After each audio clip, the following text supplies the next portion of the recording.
One of the earliest conversations that Michael Crichton and I had was him not wanting, he's a scientist. Michael was a scientist, and he didn't want to dumb it down. And his argument, which I think is, you can see in all of his books actually, is that, and his films, was the audience is a lot smarter than you think. And the important thing is to get across the emotional, the emotional understanding of what's happening. So the actors have to know what it is. The audience doesn't have to know what any of it means because they're not listening.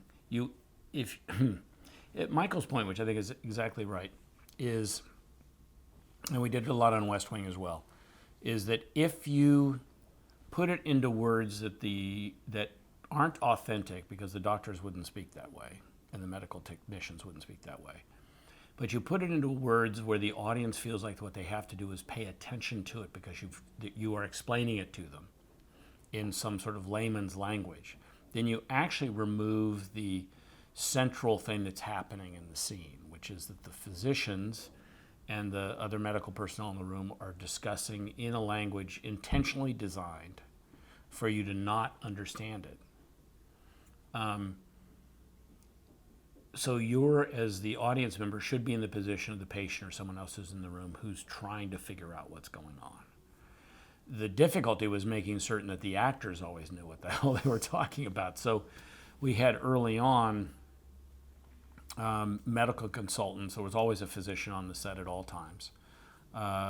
Real nurses. All of the extras that were on the set always were real nurses and medical technicians. Or doctors. A lot of times doctors sort of think it was really fun to come down and be a nurse. So there was always somebody there who really knew what it was so they could describe it and discuss it with the cast members.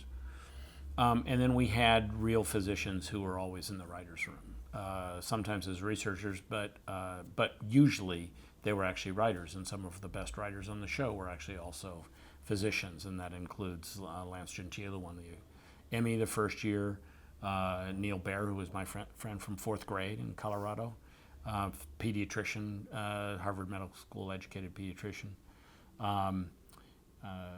Later on, and Joe Sachs from the beginning, on the faculty at UCLA, Dr. Joe Sachs, Dr. Fred Einesman, Dr. Lisa Zwirling, all wonderful writers, and I'm sure I'm forgetting some people, so forgive me.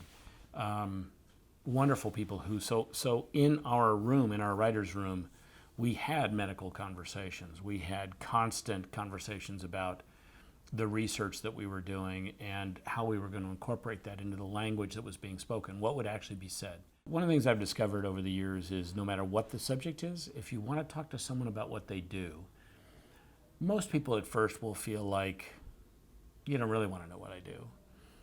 Then they'll start actually kind of talking about it when they understand that you really are interested, and then you can't shut them up. Because we all want to tell people what it is we do, our stories, our histories.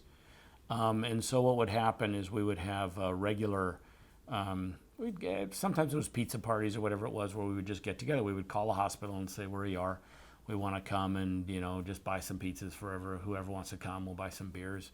You guys just tell us stories. The only thing is, don't tell us anything you want to be in your book, because everything you tell us, if it's any good, we're going to use it. So, you can't then tell us a bunch of stories and then say, but you can't use it. That doesn't mean that we were using real names or, that were, or dealing with anything where we had concerns about confidentiality, because our real physicians would often say, well, that's too close. Someone could actually tell that that's what it is. You have to change it, so we're not intruding on the patient's privacy. And then we spent lots of times in the rooms, which is something that I couldn't do on China Beach. The war was over. But everybody, all of the writers were required to spend a minimum number of hours in real emergency rooms. And I spent, in the first 4 years of the show, I probably spent 50 days or something, 12 to 16-hour days in emergency rooms.